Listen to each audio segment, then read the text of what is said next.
21 בנובמבר 2009.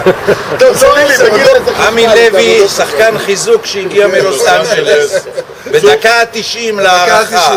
צורי אלינון, בוגר המוסד. צביקה יניב, גם כן. יניב נהייתה?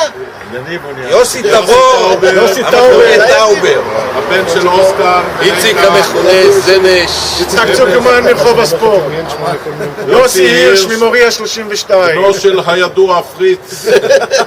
אלי חכים החבר של כולם. די לחכים הברמיזה. ומשה יניב. חבר של הצלם. הנכבד. ויום הגדול מכולם. תעצור.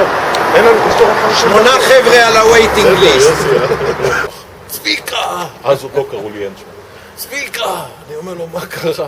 הוא אומר, סגרתי את הג'ינג'ית בפח זבל, כאן היה פח זבל. הוא שם עליה את האבן הזאת, נשבע לכם. את האבן הזאת. אמרתי לו, מה אתה עושה? הוא רץ לקרוא ליוסי. פריץ עשה ליוסי חרב מברזל ענק.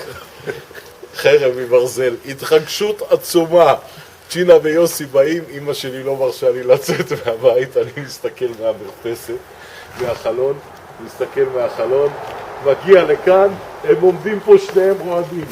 יוסי עמד ככה עם החרב, ככה. אני זוכר על הצד עמדתי. צ'ינה התחיל לקחת את האבן, הרים את זה עד שיוסי הוריד, הג'ינג'ית פרחה. כאן סמיל הרג אותה עם אבן. איפה האבן? משהו. חתולה ג'ינג'ית. החתולה הג'ינג'ית הזאת, מתי שהייתה עוברת, 7,000 אבנים היו מתוכחות אליה. אז מי הרג אותה? זה מהמסעדה? זילבר פרב. היה כתוב כאן. מחסן עם איזה 300 חביות דלק. היום זה לא היה עובר שום אישור של בית לשים. איזה אישור? אתה הוא מדליק היה פה בא סיגריה, הכל עולה. בשבועיים, היה לו פה בית מלאכה. יכול להיות שזה היה משהו של המוסד או השב"כ באותם זמנים.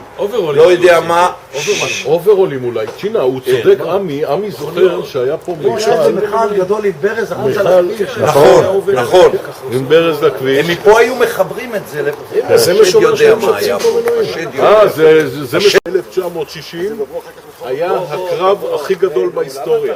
סר, הכלב הזכר, עשה מלחמה עם שלג, הכלב של אלי חכים, שניהם דיממו שעות ליד הפז'ו של אבא של יורם בלאי. יורם אמורטיזציה. מי יכול להגיד? בואי תראה את העץ הזה, יאללה, תראו את העץ. יופי, עד ג'ונגל. היום אני לא מבין ואני גם לא נוגע. ג'ונגל ברחוב מוריה 35. הגינה הכי יפה שיש בגדר, תסתכל. איזה גינה, איזה גינה. מאז ככה, מאז, לא?